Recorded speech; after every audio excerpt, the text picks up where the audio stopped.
Cambiano gli attori, ma il copione del film è sempre lo stesso. A Licata si va verso un caso Graci bis, l'ex sindaco finito agli arresti domiciliari nel 2009, al quale successivamente venne notificato il divieto di dimora, provvedimento che lo costrinse a svolgere il suo mandato di sindaco dall'esilio di San Leone. Ogni mattina dal comune di Licata partiva alla volta della borgata marinara un'auto blu carica di documenti e incartamenti da far firmare al sindaco. Adesso la vicenda giudiziaria nella quale è coinvolto l'attuale sindaco Angelo Balsamo, finito ai domiciliari lo scorso 13 gennaio con l'accusa di falsa testimonianza, truffa e corruzione in atti giudiziari. Domiciliari revocati oggi con provvedimento del Tribunale del Riesame che però ha emesso nei suoi confronti il provvedimento di dimora a Licata. Adesso si attende che sulla vicenda si pronunci il prefetto di Agrigento Nicola Diomede, che aveva sospeso dalle funzioni Balsamo all'indomani dell'arresto.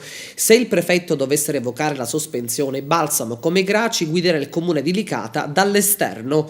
L'inchiesta giudiziaria nella quale è coinvolto Balsamo ruota attorno ad un caso di risarcimento dei danni dopo un incidente stradale nel quale il sindaco, nella sua qualità di avvocato, avrebbe dato istruzioni a una falsa testimone, Francesca Bonsignore.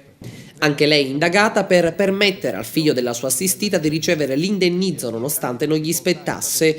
L'indagine era balzata agli onori della cronaca già lo scorso maggio in piena campagna elettorale, quando Balsamo è stato raggiunto da un avviso di garanzia.